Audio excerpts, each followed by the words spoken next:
Hello, friends. Welcome to How She Owns It, a podcast dedicated to female entrepreneurs and boss moms who left their 9 to 5 to own their time, their finances, and their joy in life by building their own businesses. In this episode, I have Jocelyn Kopac. Hi.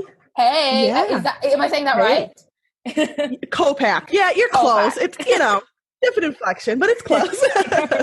I love it. So she's a serial entrepreneur, and I don't like trying to give my guests justice by trying to explain what they do, especially the extra talented ones that do like multiple businesses. Jocelyn, would you like to tell our listeners all your different businesses and your main focus at the moment? Definitely. So my name is Jocelyn Kopac, and I am, by definition, a serial entrepreneur. So I actually own 3 different online-based businesses. I have an amazing team that helps me with all 3. And so the 3 businesses are a marketing agency, DEI, diversity, equity, inclusion consultancy. And then my last business is business coaching and how to scale your business with a team. So that's what I do on a day-to-day basis.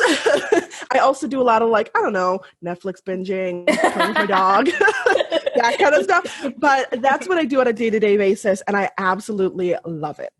I think that's like the sad part about working online is that Netflix is only a click away. I know. Somebody asked me, they were like, well, do you have Netflix? And they were like, listen, I was like, yeah, I got them all. It's a presentation of what I'm looking for. I love it. Okay. So I absolutely love the fact I'm a massive, diversity and inclusion advocate. I'm from a Filipino background, but I was raised in the UK.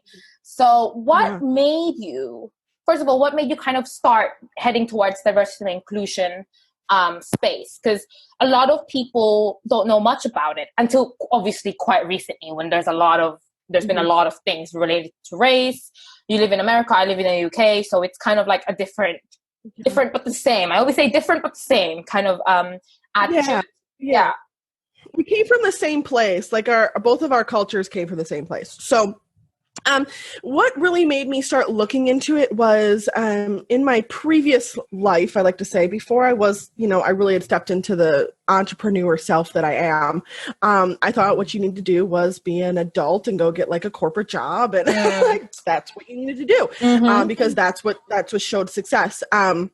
Which, I mean, looking back, I was an entrepreneur my whole life, so I don't know what I was thinking. But hey, you know what? Young and stupid. That's what I like to say.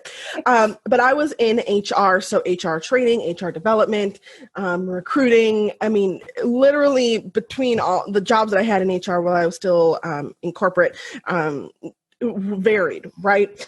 And what I was seeing is a lot of HR departments would bring me on, or businesses would bring me on, because I'm a beautiful affirmative action check mark. I'm prior military, I'm a woman, and I'm Black. So they really could just, make a big giant X in all the boxes by hiring me. And it came to fruition that I realized this on my second to last corporate job that I only lasted 2 months at. I was like, this is so not for me. And it was because they hired me for From Next. And I was like, wait a second, that's not how this works. Like, that's not how it's supposed to work. And I started doing a lot more research into it. And then I started actually teaching other HR departments of other companies what I was learning, and it just kind of snowballed from there. And now that I'm in the entrepreneurial space, especially in the last few months, we've seen a lot of businesses deal with cancel culture and just crazy, audience degeneration. Like, it's just, they're disappearing because of what they're saying and how they're acting and what they're doing. And there's some ways that you should do things, even if you don't necessarily know what you should be doing. And so that's how I kind of reinvigorated my love for DEI. Is I was usually doing 1 or 2 workshops a year, and now I'm doing a mastermind, a 6-month mastermind with a bunch of business owners on how to deal with these hard issues, these hard questions with their team and their audience. So that's I guess in my journey there. Yeah, no, absolutely. I can definitely relate. Like, I left a corporate job. Actually, my last, the last role that I was in, I was the only person of color. Like, and it was hard because we went on an offsite. We went to Morocco for an offsite. It's a small team. And, I used to work at Google, and I was a facilitator for an initiative called I Am Remarkable. And I delivered that program in the city of London, like in an investment firm, and people were like, "Oh my God, you're so good. You're just an intern, but you're all about diversity and inclusion." And I'm just like, because like I have actively did my best to learn about these issues and try to have empathy for people, exactly. Especially in the corporate environment. Everyone's like in this veil of personality, this veil of personality. And then in my last role, when I was delivering this I Am Remarkable, or facilitating rather, this I Am Remarkable workshop, I could really sense this like resistance. Some people have this resistance and they get very defensive. I don't know if you've seen the meme Karen. There's always a Karen in an office. Yeah. Yeah. So I think some people, some white people, let's just cut to the chase. They get really defensive. And one of my colleagues, I remember her being like, "Oh, so just because I was born in like the wrong like family," which meant, born white, that it was almost like an attack to her, like doing a diversity and inclusion workshop or like talking about these issues was almost like an attack on her. And it was just this really strange thing. So I think what you're doing is really, really important, especially during this time. Yeah. Well, and I think, you brought up, there's always that one person that's really defensive. And for me, that really came home while I was building my team for my marketing agency. We have a team of 12, and right now, probably be more by the time this launches because we can't stop. Anyway, I can help you out. Right? As I was looking at this team, and we've got mothers from like literally at one point, we were boasting that we were in every continent. Our team members we had one from every continent. We don't anymore. But it's hard. Time zones are hard. Yeah. Oh my goodness. But we still have people from literally all over the world.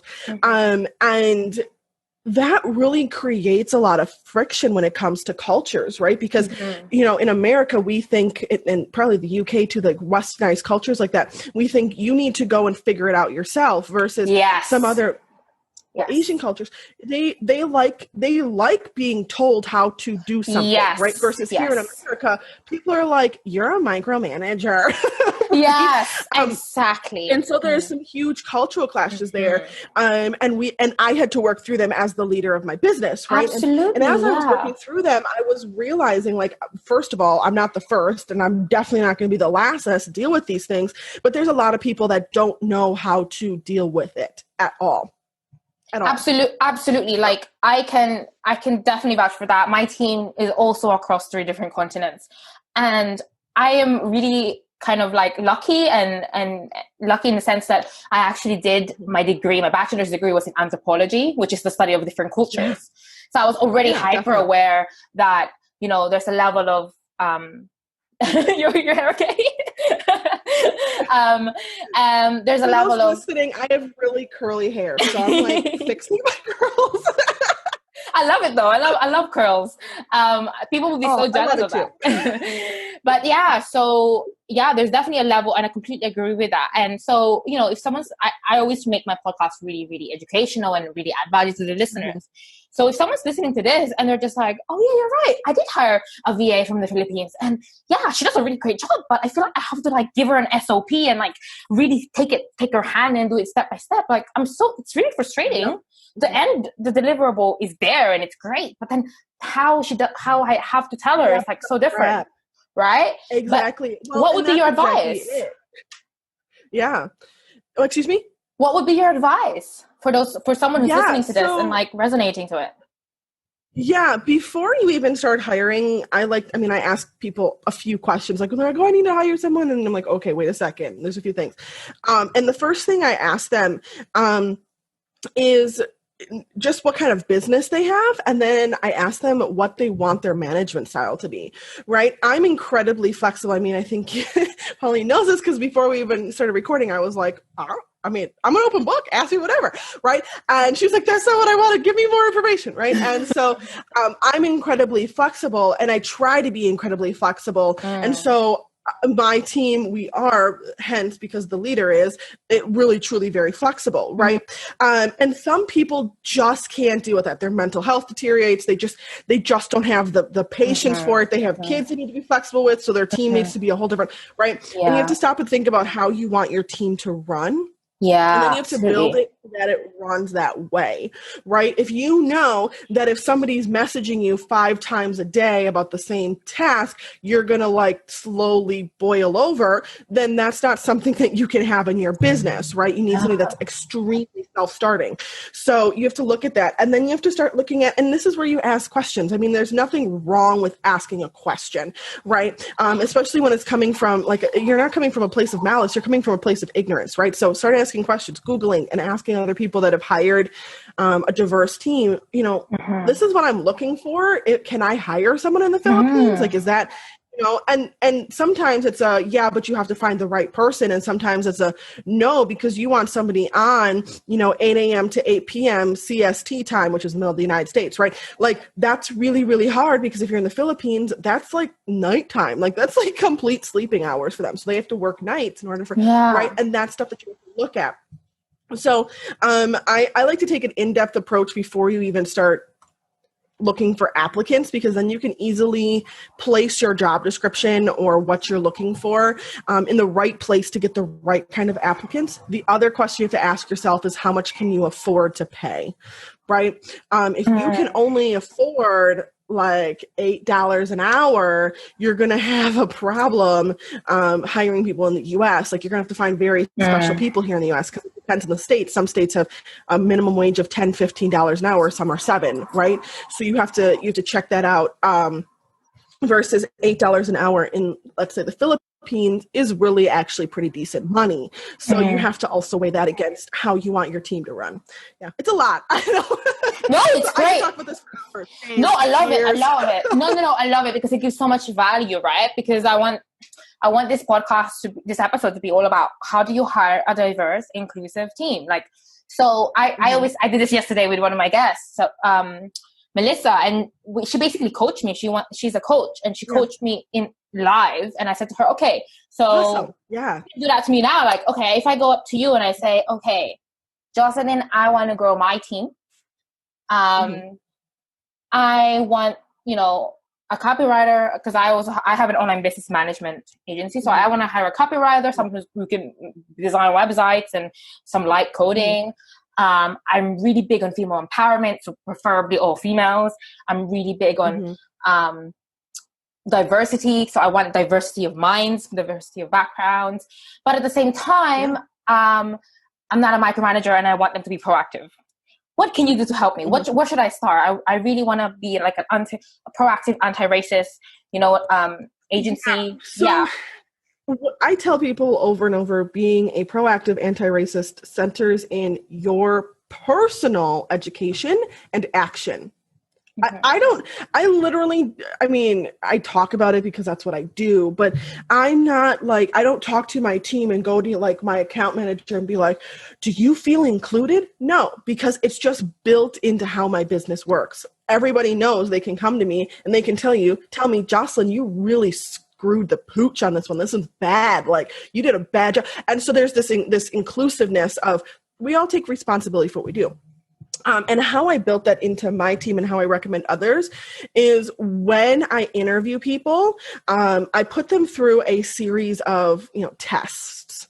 Okay. And not like written and, you know, multi-question, multi-answer tests, but like, you know, I say, okay, you've all applied, and I send them all the same 3. Every single applicant gets the same 3 questions. I don't care about what their resume says. I don't care about what they, you know, as long as they fit the parameter of what the job is, because I am really open to training people. So there's that. As long as they fit what the parameter of the job is, I send them all the same 3 questions. Now, what are 3 some questions? people will come back. Yeah. Huh? What are the 3 it depends questions? on the job. It really depends on the job. Questions like, what are you looking for in pay, right? Super simple. They should already know that they're looking for a job. How many hours are you willing to work? You know, what is your favorite time zone to work in, right? Because I have a team that's across the world, right? So I want to know these things. So those are some of the like more blasé, like basic ones that I ask. And then it depends on the job. Sometimes I'll be like, you know, what is your process? Like if I'm hiring a designer, for example, like graphic or web or whatever, content creator, I'll be like, you know, how do you pick out colors for a client? Right? Like what is your, how do you think about that? Right. And it's like only a 2 or 3 sentence answer, really. I mean, I Google what they do. I Google what other people do. And then I kind of like match it up, right? That would be an answer for me, right? But I send them these 3 questions, and there are people that legitimately can't read through a paragraph and answer all 3 questions, period. Like, and those people, I know for a fact, if they came on my team, they would be fired within a few days, because that's not how we roll, right? And so those people are automatically out. Like, they don't even get asked to come on an interview. So that's my first level, like my first level test. Then I put them, it depends on the job, but I put them through a few more. And it's not even like fill out this application, or, you know, it's not that kind of stuff. It's literally, can you follow directions? Can you stop and think about it for yourself and do it? Right. And that's what I'm looking for on my team, because on my team, when you come on, you automatically get our trust. Automatically, period. You don't have to earn it. We don't have to go through you. Since you got hired, you obviously were the best for this role for whatever reason. You automatically have trust. And so you can lose the trust, but you don't have to gain it. And so that's how we do it. And that's what I would recommend when you start building your team, to stop and look at what you're going to do as like tests, and not even, and I hate using that word, but it works, right? To see if people are going to pass, right? And then the second thing I did that really made a huge difference in our culture and our team is, as people were being interviewed, like on our actual Zoom call or, you know, whatever, phone call for the interview, we started going over our company values.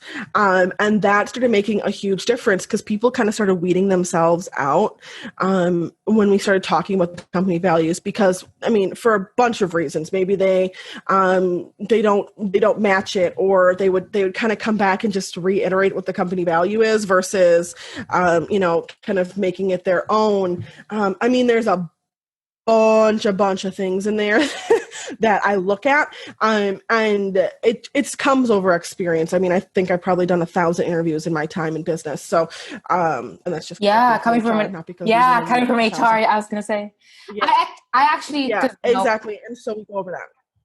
I actually wanted to ask you this, because I was pitching for proposals, you know, for my business, and one of the questions was, it's really funny, because I was next to my housemate, and it was like, what does diversity and inclusion mean to you? And I was like, can I shoot a video? Do you want a whole hour lecture on this? And I was like, I don't, like, how much can I tell you? How much can I tell you about this? And then my housemate was like, oh God, that's a really loaded question to ask someone. And I'm like, yeah. And they wanted answered in like 3 lines. So I was like, right, okay. Yeah, well, I mean, you can do that. I think you probably could, but it does constrict how you answer things. Yeah. I don't like constricting people like that. Yeah. If I say short, I want to see what you think is short. You know, like, I don't want to necessarily. So it really is based off the business, but that is interesting that they would ask that question, because I don't ask that question. Yeah. Yeah. Like, ever. Reason being is because it's bias. Know, when you get hired into my company, exactly, you are going to have to toe the line. Yeah. Period. Like, we don't play when it comes to that kind of stuff. Like, we don't deal with drama. We don't do, you know what I mean? Like, all this other stuff. And so I don't ask that question. I just make sure that they understand that we work with clients that are A to Z. So, like, when I sit down and I hire someone for the agency, I mean, we have a client that's a sex and intimacy coach. Yeah. Like, you got to be pretty okay with yourself to be able to write and like create for a sex and intimacy coach, right? Mm-hmm. So I'm like, we have a client like that, and then we have my business, which is Standing Your Bias, and I was like, we deal with diversity, equity, and inclusion issues, and we talk about stuff as it happens, right? And so you have to be completely okay with that, and I lay it out that way. And if they start being like, well, you know, I wouldn't want to be able to, I couldn't write for the sex and intimacy, and I've had people working for me that said that, and that was a red flag on my part, right? Because that means you're emotionally not mature enough. You haven't done enough research, whatever that is. And that's just something that we don't play with on our team. Yeah. So I think that's an interesting question to ask, but it would be, to me, you know, if I was to ask that question, I would be looking at someone to deal with my HR or something. Like, I mean, I don't even think I would ask that question, because to me, DEI is all in the action, not in what you say. Exactly. Like, I can totally say that I think that all blank should do blank, right? Like, I can say it, doesn't mean that I'm actually going to act or live that sentence. So, I don't know. That's interesting.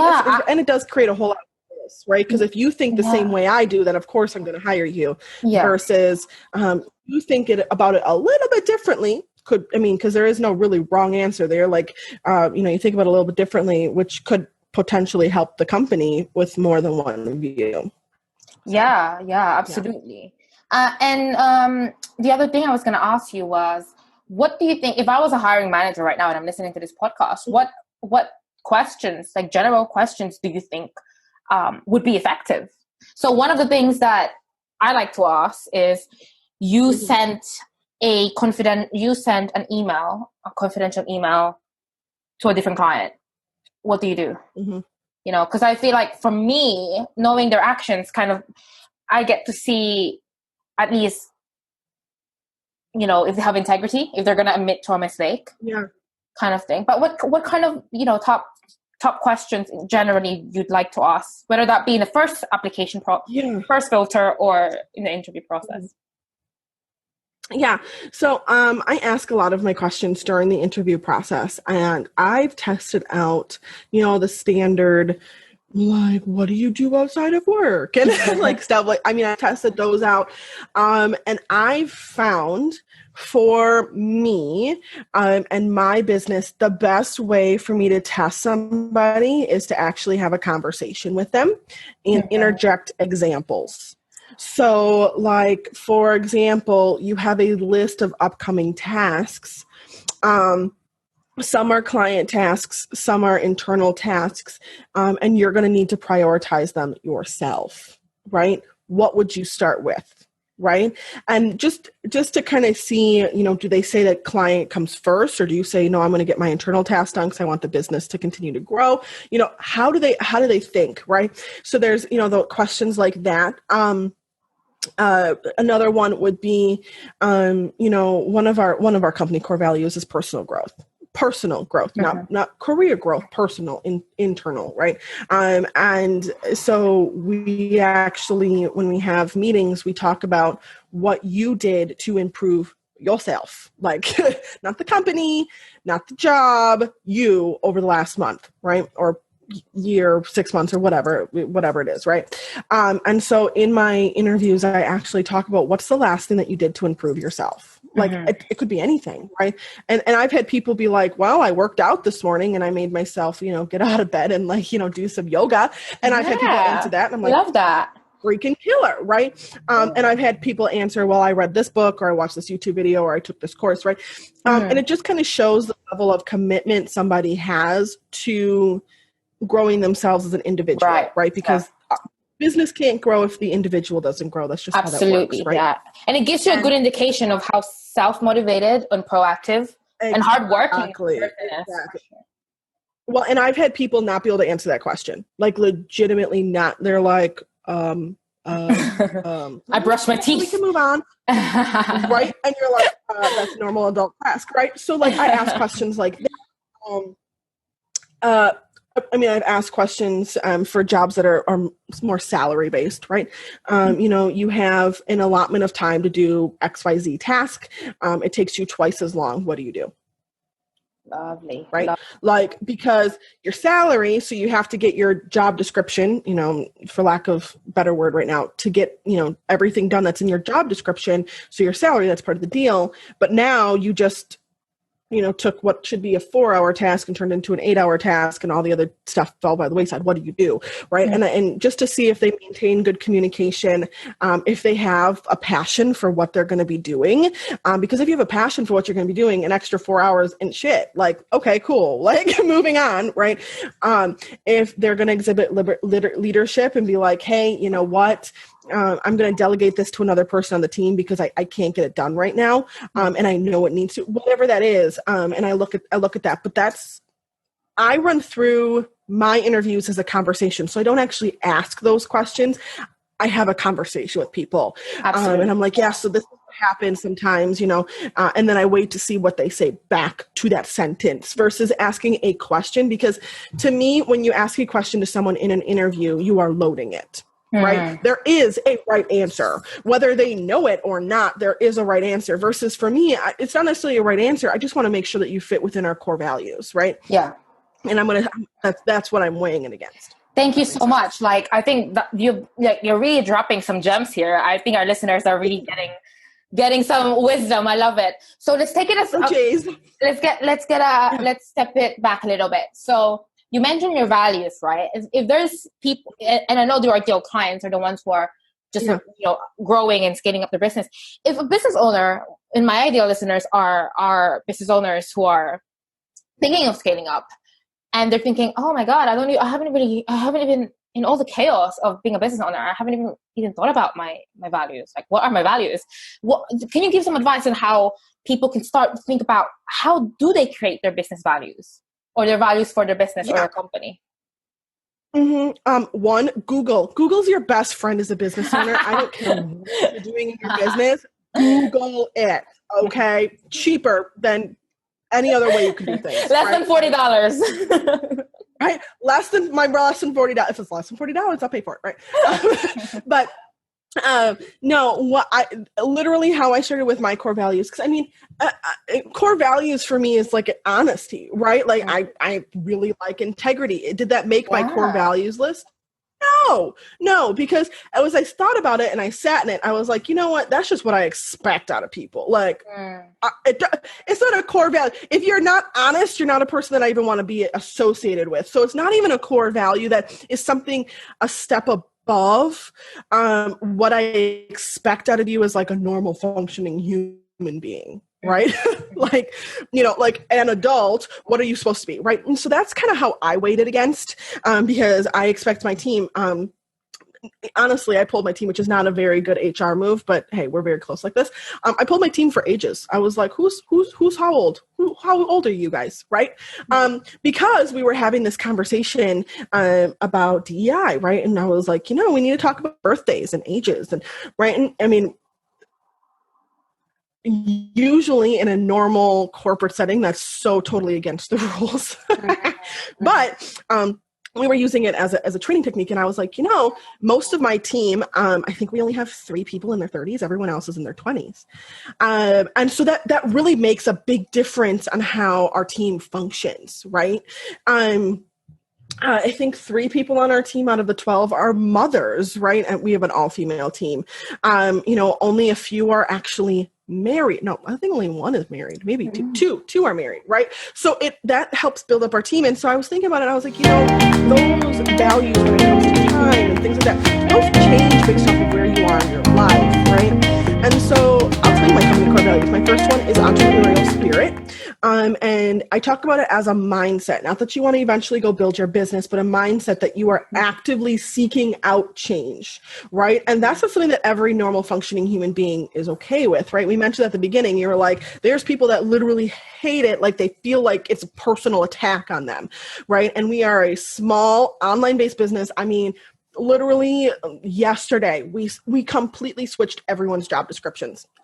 Every single person on the team. Like, nothing that they're going to be doing a completely different job, but like some got honed into this is the only task you have to deal with. Some got moved a little bit so they have to deal with a couple other tasks. Some got stuff added that they've never even heard before because we know where we're growing, right? So that is something that's huge. They can adapt to change. So that's my first one. The second one is personal growth. And like I said, that's the looking for ways to recognize their own failings and continue developing their potential, right? And I think that's important as a person because as you continue to grow and go through the seasons of your life, you're going to look at development in completely different ways. I mean, when I was in college, I looked at development as networking and knowledge. And now that, I've got this business conglomeration going on, an empire, girl. Say it how it is. You have an empire, right, girl? I got myself an empire. Now I'm looking at my personal growth and going, how can I best deal with my own internal mental health and mindset and my leadership to make sure that my team feels good, that I feel good, right? So that switches as you go through the seasons of your life. professionalism. That's not like make sure you're wearing a bra on a Zoom call, because honestly we don't care. Like we don't care if you're wearing, you know what I mean, like what you're wearing. What we care about is your conduct, behavior, and attitude, right? A high regard for your reputation, work ethic, and excellence, right? Yeah. I literally could care less what you look like when you hop on a Zoom call with me, pretty much. Like, I mean, as long as you don't have a giant zit in the middle of your nose or something, like I'm not going to mention it. But like, I want to be sure that you have that ingrained willingness to build on your work ethic and make sure the reputation is just killer. Like we literally celebrate in our team every single time somebody says something good about us. It doesn't matter. It doesn't matter if it's just one person they're talking about or the whole it doesn't matter. We literally celebrate it. Yeah. Because that's one of our big things, right? The fourth one is competitive drive to succeed / productivity. We just say productivity to kind of make that easy, but creating and setting and achieving goals, right? Which is hard for the normal functioning human being, right? That's a mindset. That's a way of life that some people don't have, right? And then the last one is performance and efficiency. So making sure stuff is done on time. And we really, really stress the minimum amount of effort, right? If you can do it in 2 hours, don't do it in 4. Like, why? Right? And so we stress that. And that's not something that normal corporate companies stress is minimum amount of effort. They want you to, do one task over a month. No. We want you to get that task in and out and done and as quality as possible, as quickly as possible. Like there's no reason for you to spend time because that's not how we have our pay scale set up. Right. So, but that was all stuff that went into like my planning of how I wanted my team to function. Yeah. And it took me a really long time to get there. And I'm finding that a lot of other business owners don't have their team functioning the same way as I do. Yeah. I mean, I've recently started an internship program because I said, okay, I'm not quite ready to hire in the same way that like, committing to a contract or whatever. But I have a lot of coaching experience and I know I can give back a lot. And I know a lot of people are like, suffering right now and are really wanting to build a portfolio up. So I've been hiring a lot and I've got a strong team now. And I'm realized, and what I've tried to really do is just all the bad things I experienced in corporate. Bad bosses who had no idea what D&I is, bosses who didn't know how to talk to a woman, bosses who didn't know how to talk to a Filipino, bosses who didn't know how to talk to anyone that was, not in the middle class, not in the rich class, and I've just completely went the opposite.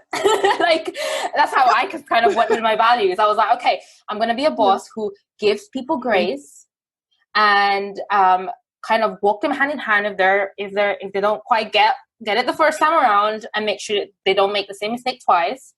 And people who, give people grace if suddenly, because I have a mom interns as well. If suddenly their son is like ill and have to go to the hospital or like they're having a bad day or whatever. Yeah, life happens. Life happens. Yeah.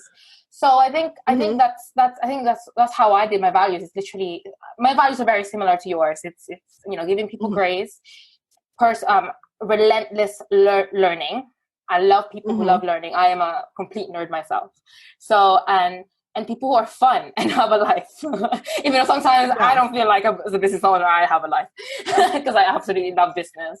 So for me, it's like, I don't mind working around the clock because for me, this is really fun. It's better that I'm building my empire, right?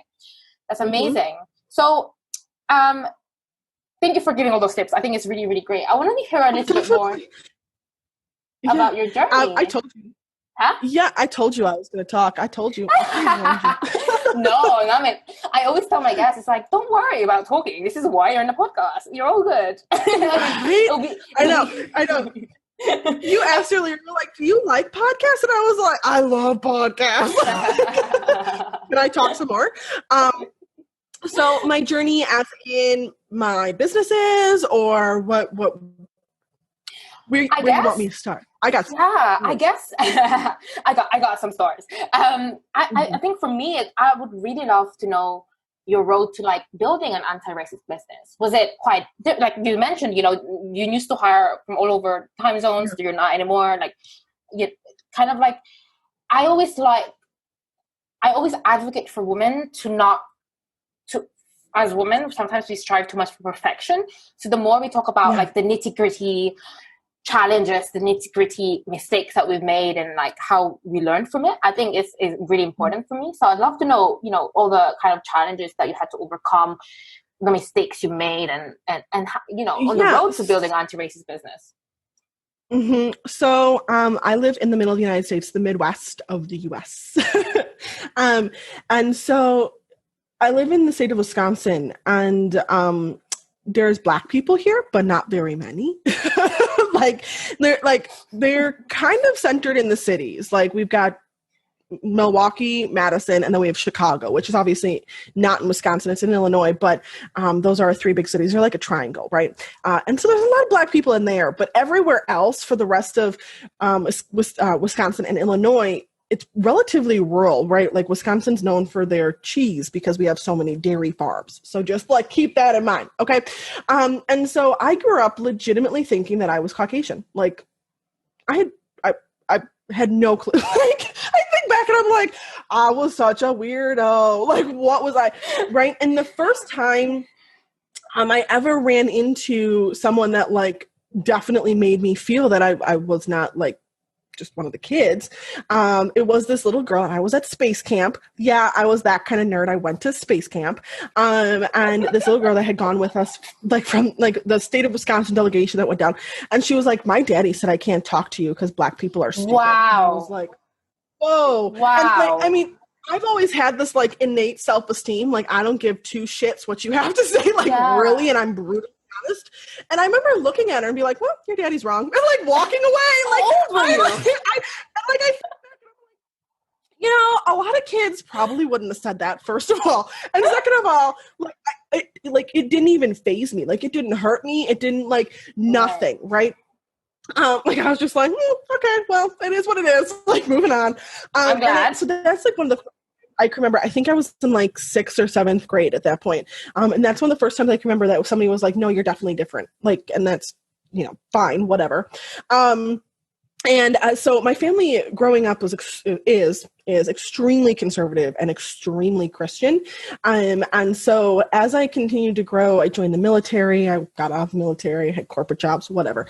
As I continued to grow, I started to realize that life wasn't as black and white as everyone said it was growing up. Like, I was like, that's not how that works. Like, now that I'm an adult, it doesn't work that way. Right? I think that's how you know that you're an adult, when you realize that and you're like, oh my God, so my parents are not as smart as I thought. They have their own flaws and they're all dealing with whatever life is. Yeah, and I mean, I think everybody, no matter what color you are, what that kind of comes to that, like, my mom isn't the smartest person ever. Yeah. Like, what? Right. And so I started coming into that. And as I was coming into that, I was in corporate at that point because, and I was dealing with these people that, like, for example, were hiring me to mark affirmative action checkbox. And I was like, what the hell is going on? Like, this is not how I was raised. Like, you just hire someone because they're good at their job. Like, that's why you hire them.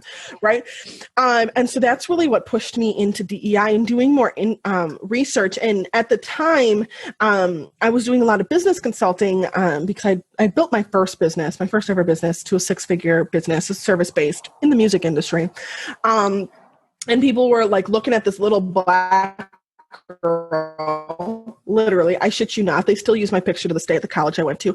And I've been out of college for like 5 years. Oh my God. The prospects. The brochure picture. Yeah. Because I was this little Black girl that like was like this like entrepreneur, right? And so people started hiring me to consult on their businesses. And as I was doing that, I was noticing they weren't setting their businesses up well for diversity, and not just for color, but moms, been in the military, not been in the military, like gone to college, haven't gone to college, had a good home life, had a bad, like all of that stuff builds up a person on who they are, and it counts as diversity, and they weren't building their businesses to be able to deal with that. And in my perspective, when you don't build your business to be able to deal with, now, not saying that you have to deal with like ex-cons, right? Like that's the diversity you can deal with. That's okay. Don't build your business to deal with it. But they weren't building their business to deal with anybody that was different than they were. And that's where you start running into issues. And so that's how I really got into DEI and actually training on it. And a lot of people at that point in time, it was huge to figure out how to deal with millennials, because the millennials, and they were horrible and they can't work, and how to deal with millennials. And so I was doing a lot of training on DEI when it came to ageism, right? Like, how do you deal with millennials, right? And now obviously it's kind of, we're kind of over that because the millennials are the ones hiring at this point. Oh my God. But yeah. So that's kind of how my journey kind of came into and how I kind of realized that, I mean, I am different, and I'm different not just because I'm Black, but because of the way I think about the world and the way I interact with people, and how I build things, and how I teach, and so that's kind of how it all kind of wrapped up into this little DEI, stand on your bias bubble. I love it, and it's so important. I got there. Yeah, it's so important, honestly, and I didn't realize how little was done in the D&I space. I mean, obviously with the Black Lives Matter and all of that, it's kind of been upturned. But I remember when I was in Aberdeen, I was in the city, in finance hub of London.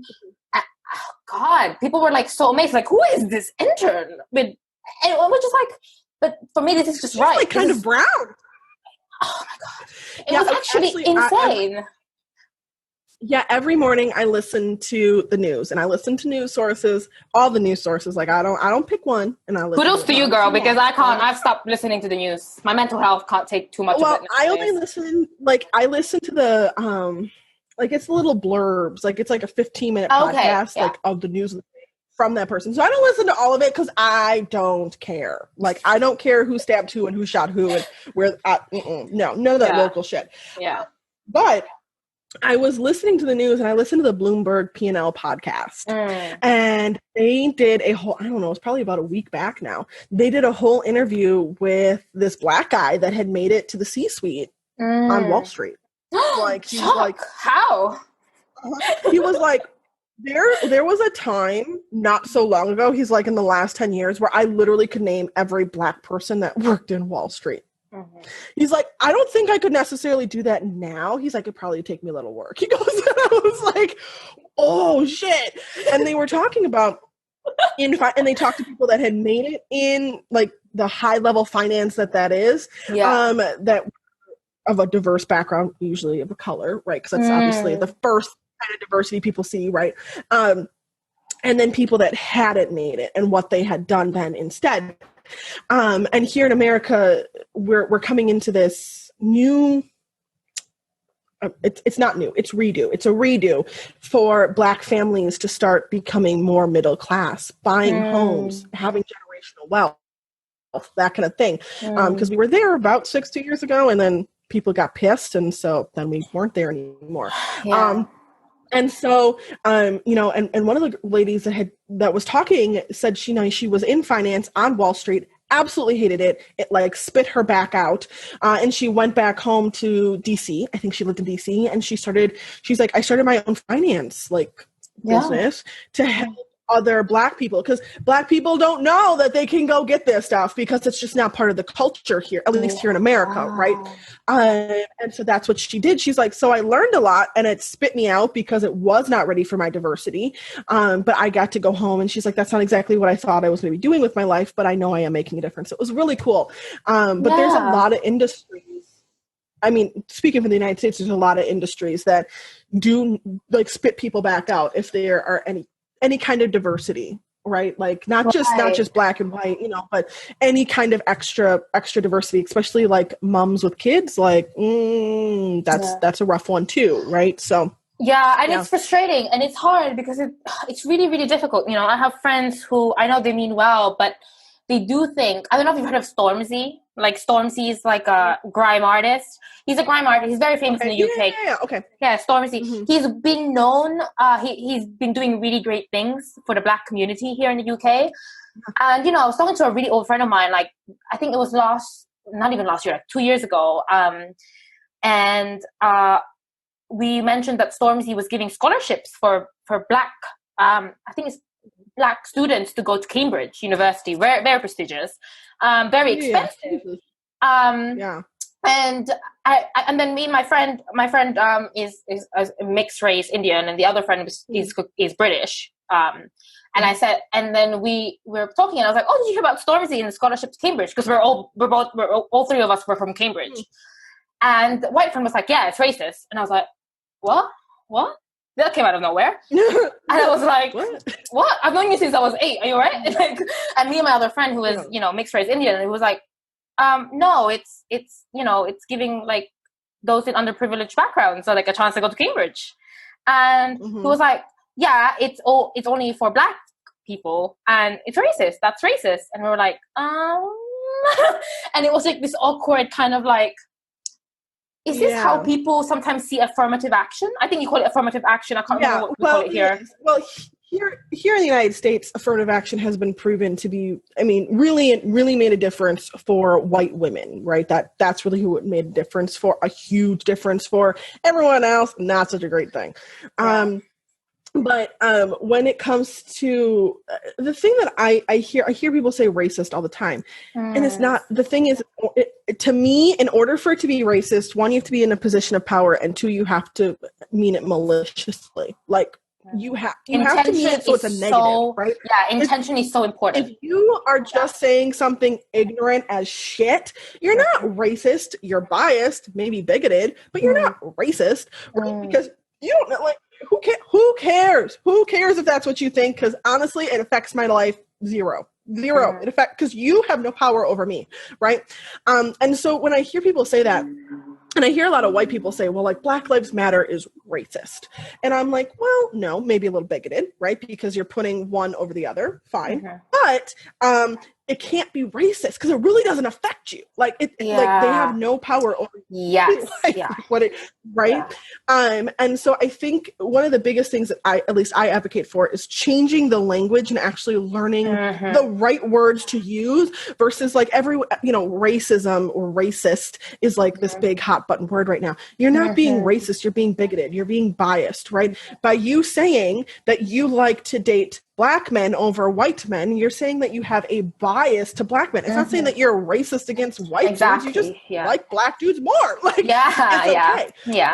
Right? So important. And so I think that's a big thing because it's okay to be biased. It's just you have to realize that you are. So that when you are in a position of power, you don't turn it into a racist type situation, a negative situation. Because you have the effects. Absolutely. Unconscious bias training is another buzzword.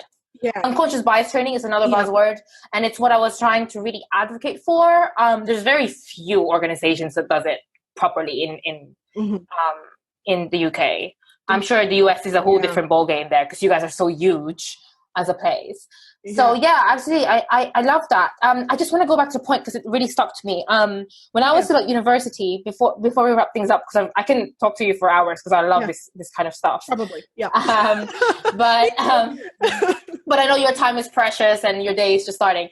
But so when I was a student, one of my mentors was a Black woman. She's Nigerian descent, and she moved to the UK when she went here for university. And she's now an executive. I met her while she was in Bank of America Merrill Lynch in London. And then I interned there. And then I met her. And then she actually moved to become an executive director in Goldman Sachs. And I interviewed her in a different podcast, my first podcast that I've got. And one of the things that caught on to earlier in our conversation was when you said, you felt like you were just, a tick in a box. They just hired you because you were a tick, a diversity hire, what we call it, a diversity hire here. And she told me that. When I interviewed her in a podcast, she said, an executive director at Goldman Sachs told me in her face, that you are a diversity hire, and that's the reason they hired you in Goldman. How do you deal with that?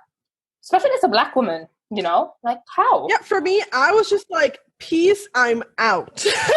And actually, and I know for a fact, just to kind of give the story, they hired me because they were looking for a contract, which they did get, with the University of Wisconsin. That's wow! Because they didn't have enough diversity in their business to get a contract with UW, because in order to do that, you have to have a certain diversity quota because the university is very, very big on DEI. Now, not saying that they're good at it, but, they try. Right. So that's exactly why they hired me, because they couldn't get this contract without more affirmative action ticks on their list. Right. And I literally lasted 2 months. And how did you find out? Like, they weren't, well, because they hired me as their HR coordinator. And me being the nosy person I am, I went back and looked at all of the applications for my job. It's like, no way in hell would I have hired myself. No way in heaven or hell. And I was like, and when they hired me, because I applied for this job and we're looking for 10 years of experience. And I was like a year and a half out of college. And I was like, yeah, if you really count everything I was doing in college, but like not like, adult professional experience. And I was super like pumped that they'd hired me. And I was like, I must have asked for way less money than everybody else did. And it just made fiscal sense and they were fine with it. But really what it was is they were making this hire, not because they really wanted somebody to come in and work on their HR and everything. They made this hire because they wanted a glorified executive assistant, really, that marked off some diversity points for them. And so and the thing is and honestly, it wasn't because I was Black that I didn't last. It was because I was military that I didn't last, because nobody was getting that. Like, I was like, this is not my people's.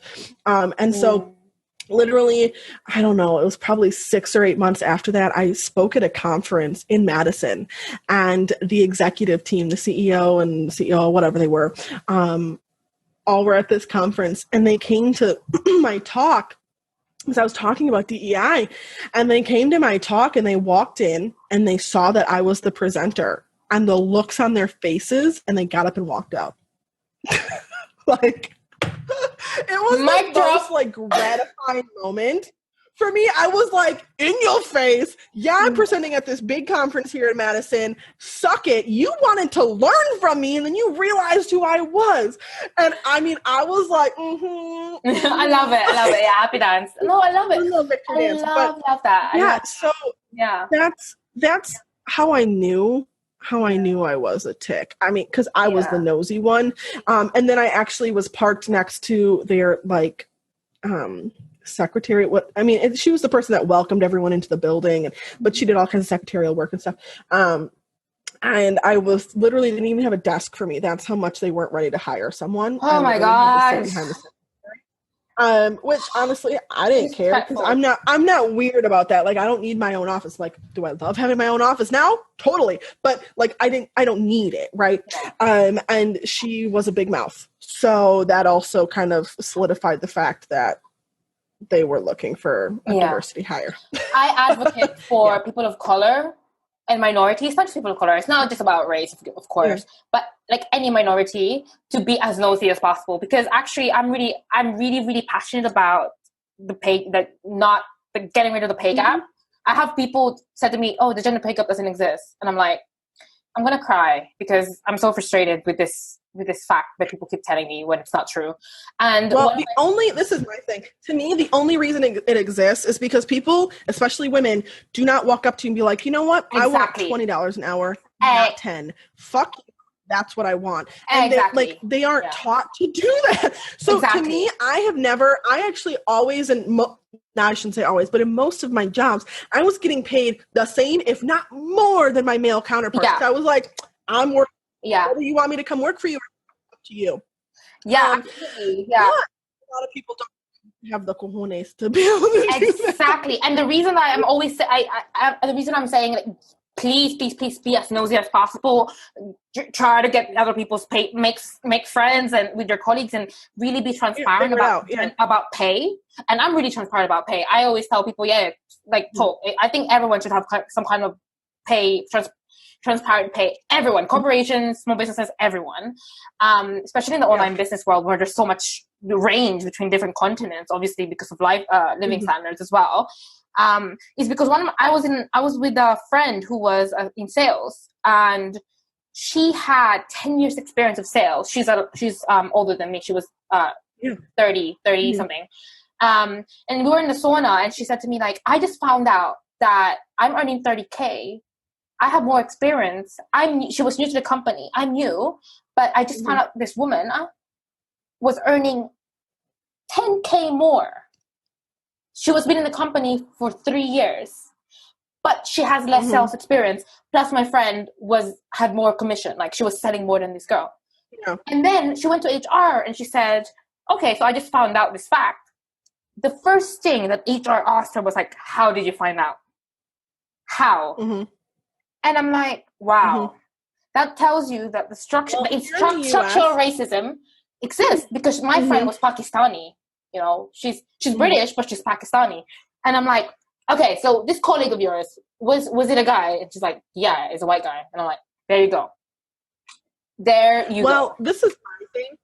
Here in the United States, it is illegal to fire someone over finding out that their pay is less. Like, that is not how that works. Like, yeah, she wasn't fired. She wasn't fired, but she came up to HR and she was trying to negotiate. Yeah. Here, at least here in corporate, I think it's probably pretty much in every westernized country corporate, you don't talk about how much you make. Like, that's just not, that's like, it's like religion and politics and how much you make. Don't talk about it. Right? Yeah. And actually here in the US, I ended up looking it up at one point. Maybe it's changed, but I looked it up at one point, and it is actually legal for you to ask everybody that you work with how much they make. Now, whether they tell you or not, it's up to them, but it is legal.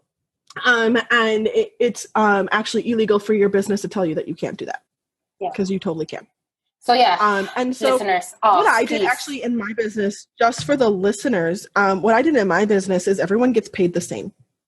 Yeah. No matter what country you are in. So I don't care really what I don't care, you know, how much your living standard is. I mean, I do in the sense of like, I want you to live well, but like, not like, oh, wow, you know, $200 a month would make you live well versus, you know, the same person doing your same job in the next country over 1,000. Like, it's racist. I don't do that. I was telling my interns. Well, and to me, I am so incredibly open. Honestly, my team's going to hear this and they're going to be like, wait, where is it? Like, if they really wanted to see what everyone's pay is, it's like on the Google Drive. Like, I have a sheet.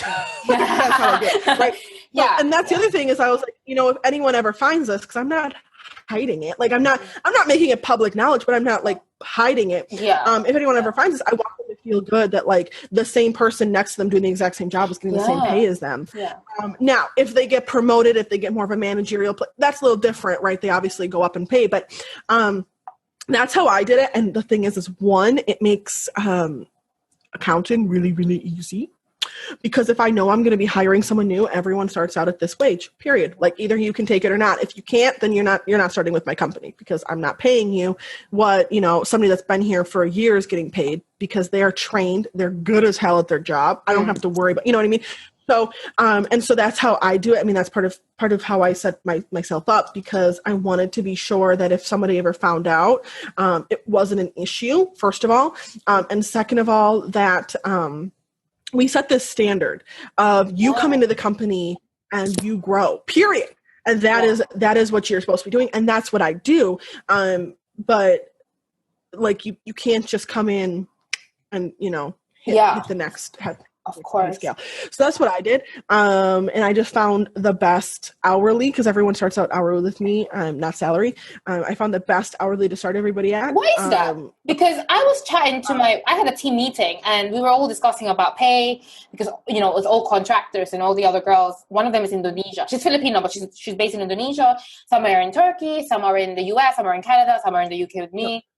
And she was like, we were all complaining. Like, one of the girls was applying for a job and she was complaining about, like, you know, $10, $15, which is like the average VA salary is like 10 to 25, around that range, 10 to 30, around that range. Yeah, something like that. Yeah. And then the Indonesian based one was like, what? I'm like, it's like $3. It's like $3 is a lot of money for me. And I'm like, that's insane. Like, you're doing exactly the same job as someone else in the Western world, getting the same deliverable, and you're getting paid $3 an hour. That's racism. I'm sorry. Exactly. That's racism. Well, and this is my thing. I am all for finding the cheapest person to work for you as long as they get the job done. All for it. Go for it. Have fun. That's your job as a business owner, because then you can grow and then you can pay more and, you know, it works out. That's your job. But I literally, and you could ask anybody on my team, because I ask it like every 6 weeks because I'm a forgetter, because I don't write this shit down. Why I don't know. I should, but I don't. How are you doing with money? Do you need more? What do you need in order to live? Yeah. Literally, I ask that question all the fucking time, like, because I want to be sure that, I mean, I'm expecting a lot of you when you come work for my company, right? I'm expecting you to cover whatever your range of job tasks are, right? But at the same time, you should be expecting me to then provide for you and make sure that you have a healthy lifestyle, right? Right. So I have people in Bangladesh, Pakistan, Philippines, Costa Rica, else here in the US, Uganda, and South Africa. I think that's all of them. I think that's all the countries. I don't know. We had Australia there in a while, and so what I found is $8 an hour starting, because it's paid hourly, right? Sorry, I lost you. What was that? Sorry, $8 an hour. You're right. Boom. Period. If you're good at your job, you're probably going to get put on salary. Okay. Because it's easier for me to like budget. Right. But $8 an hour, and then it goes up from there. We actually used to, because I mean, in the Philippines and in Uganda and Bangladesh, Pakistan, whatever, $6 an hour is really, really, really, really good money. So about a year ago, that's where we were starting people. Mm-hmm. If they were outside the U.S. Right. And if they're in the U.S. Now my business is, but if I didn't have anybody in the U.S. Oh, so you always outsource out the U.S. Okay, yeah, fair. Yeah, I was outsourcing out to the U.S. And now that my business has grown and is in a very different spot, we've upped our base pay, right? And obviously most of the people, I think we've only hired 2 people in the last, I don't know, month. So really, it's not like we hire a bunch, but we upped our base pay because that was, how we're going to do things. Yeah. And then we move people to salary, which then if you get your job done in 10 hours a week, I don't care. Cool. You got your job done. Like, you're going to get the same salary, right? So we move people to salary, but that's what I found. And that's what my business can afford. Yeah. And it really does depend on the task you're doing and how. And the other thing, and I like to make sure that people understand this. I hire people that have 0 experience. Like, they take a lot of training. I shit you not. There's a lot of training, and so having a low hourly is totally fine because they are just starting out in this section, industry, whatever, right?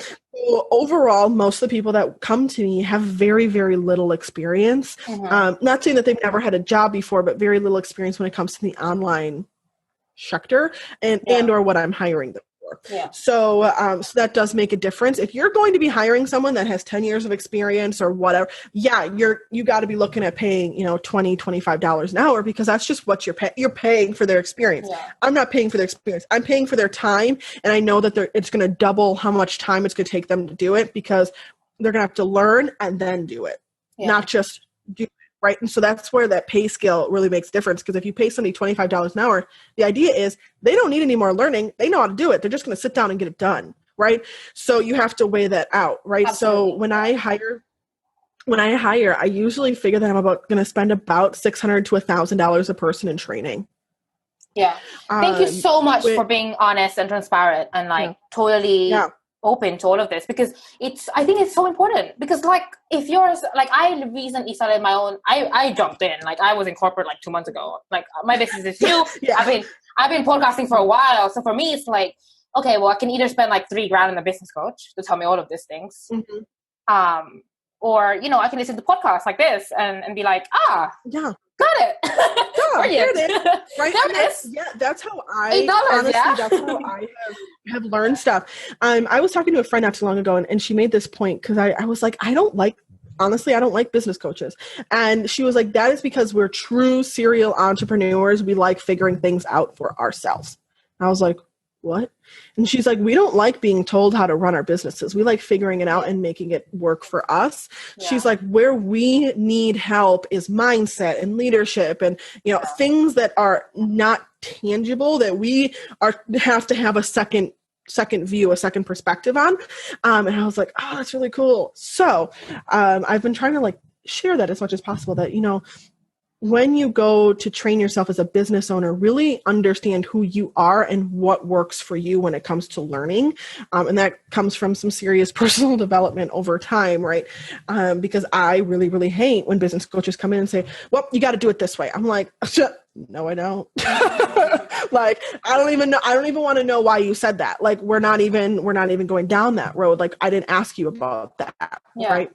Brilliant. So that's really, Jocelyn, it's been so good. Like, I think this is so action-packed, and for someone looking to hire, like how, I mean, we can talk about the title of this episode, but there's so much wisdom here that we've given. And I always I'm such a greedy podcaster because I'm just like, I just want to rinse as much information and wisdom and free content from my guests.